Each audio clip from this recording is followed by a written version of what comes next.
Hello, welcome student. Standard 7th Gujarati second language chapter 10 ભૂલની સજા સાહિત્ય પ્રકાર નાટક લેખક પ્રકાશ લાલા પાઠ પરિચય આ નાટિકામાં અમેરિકાના ભૂતપૂર્વ રાષ્ટ્રપ્રમુખ અબ્રાહમ લિંકનના જીવનના પ્રસંગો રજૂ કર્યા છે. બાળપણથી જ તેમનામાં સત્યનિષ્ઠા, પ્રમાણિકતા, ખેલદિલી જેવા જીવન મૂલ્યો જોવા મળે છે. પુસ્તક પલળી જવાના પ્રસંગમાં ભૂલના પસ્તાવા રૂપે શિક્ષક અને વિદ્યાર્થીના ઉમદા ગુણોનો અહીં સંવાદ રજૂ થયો છે.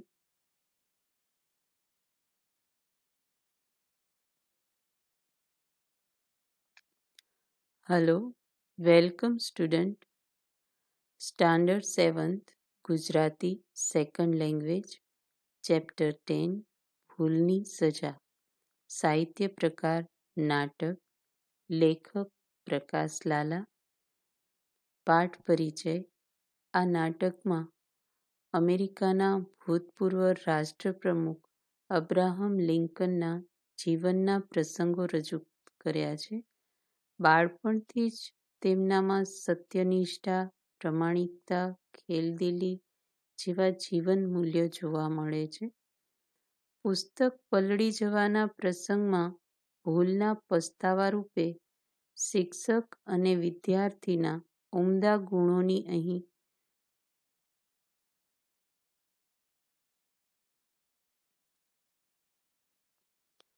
Hello, welcome student.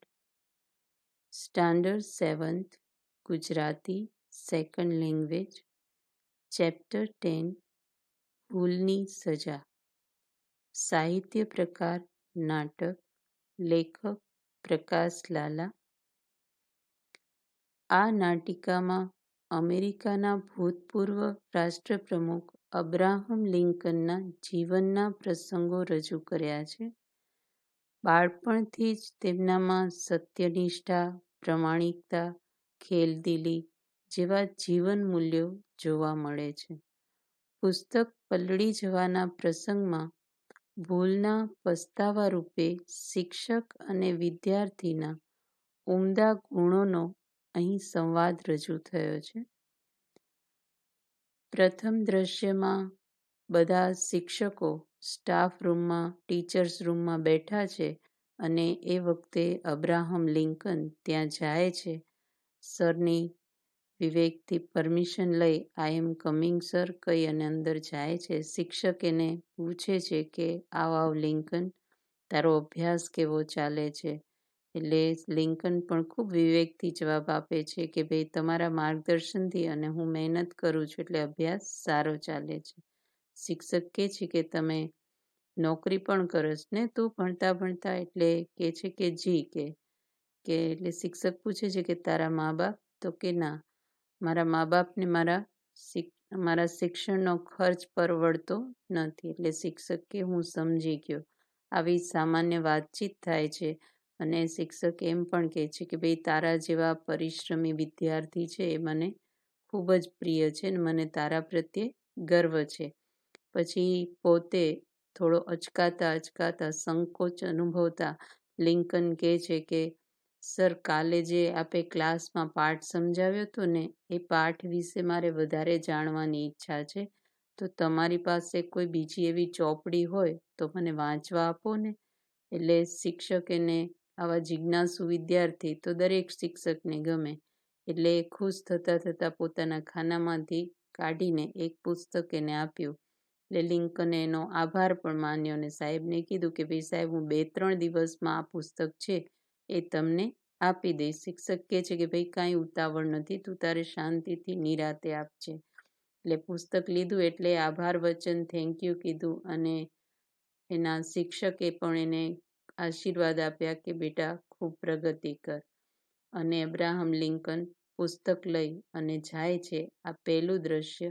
ત્યાર પછી બીજા દ્રશ્યમાં અબ્રાહમ લિંકનના ઘરની સ્થિતિ બતાવી છે કે એનું ઘર એકદમ ગરીબ સ્થિતિમાં એનું ઘર છે. રાત્રિનો સમય છે અને ઘડિયાળનો ટીક ટીક અવાજ આવે છે ને એ સમયે લિંકન સૂતા સૂતા એના શિક્ષક પાસેથી જે પુસ્તક લઈ આવ્યો હતો એ વાંચતો હતો ને વાંચતા વાંચતા પોતે ઊંઘી જાય છે. પુસ્તક એમને એમ છાતી પર રહે છે, પણ રાત્રે પડખું ફરે છે એટલે પુસ્તક બીજી તરફ પડી જાય છે અને સવારે સંગીતની મોર્નિંગ ટ્યુન એટલે કે સવારે એલાર્મ વાગે છે ને લિંકનની આંખ અચાનક ખુલે છે.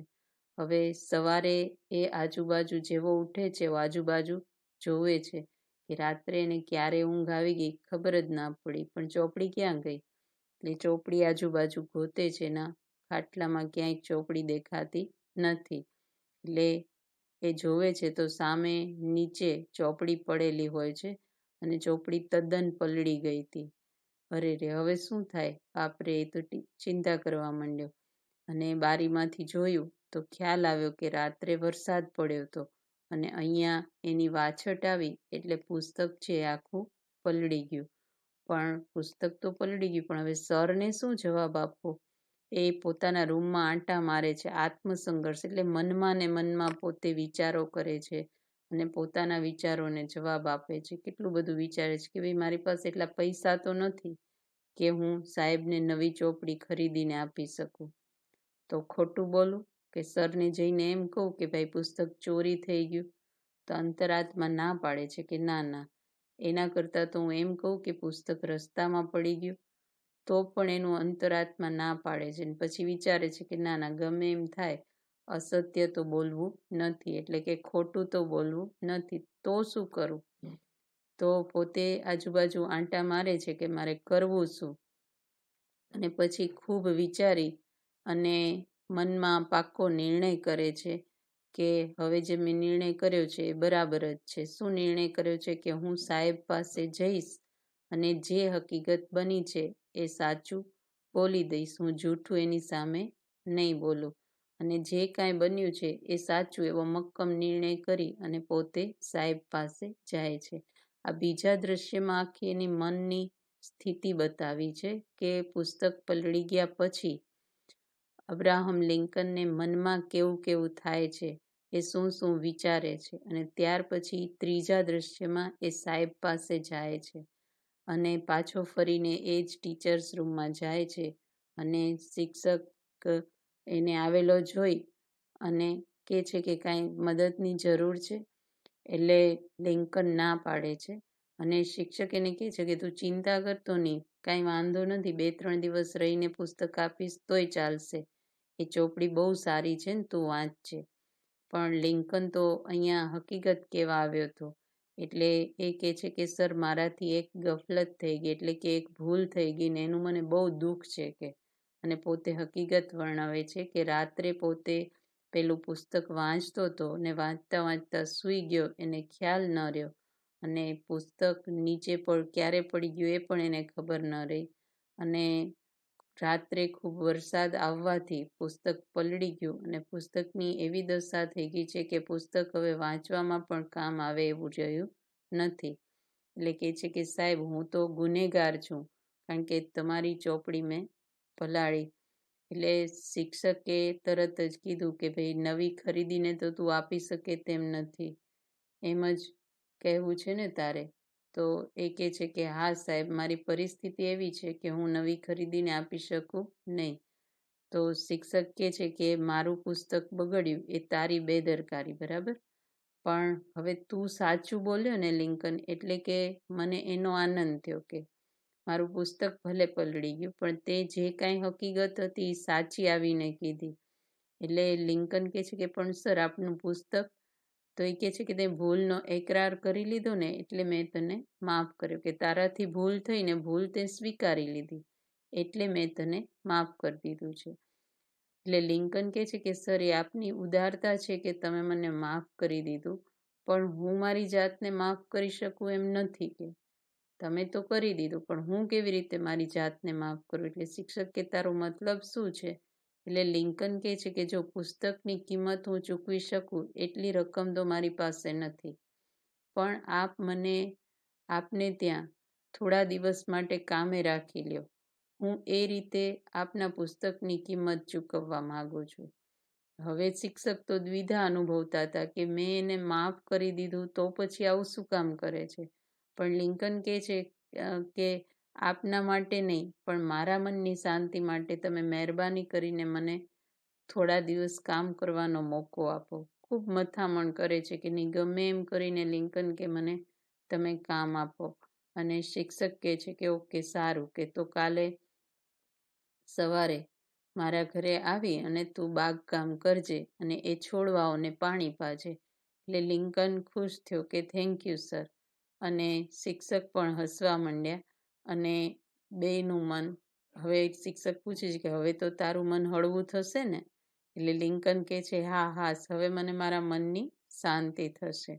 અને શિક્ષક લિંકનની સામે અહોભાવની દ્રષ્ટિથી જુએ છે કે ખરેખર આવા છોકરાઓ મળવા એ બહુ મુશ્કેલ છે. તો આમ નાનપણથી જ આવી પ્રમાણિકતા, સત્યનિષ્ઠા જેવા ગુણ અબ્રાહમ લિંકનમાં હતા. ગર્વ, પોતાની કે અન્યની કોઈ વિશેષતા માટેનો અહોભાવ અથવા અભિમાન, જિજ્ઞાસુ એટલે જાણવાની ઈચ્છાવાળું, વાછટ એટલે પવનથી ઉડેલા વરસાદના છાંટા, આત્મસંઘર્ષ એટલે જાત સાથે મથામણ, ફેટઆઉટ એટલે ઝાંખો પ્રકાશ, ગફલત એટલે ભૂલ, બારીવાટે એટલે બારીમાંથી, દશા એટલે હાલત અથવા સ્થિતિ, પરિસ્થિતિ એટલે આજુબાજુની સ્થિતિ, સંજોગો, બેદરકાર એટલે કાળજી વગરનું, એકરાર એટલે કબૂલાત. Thank you.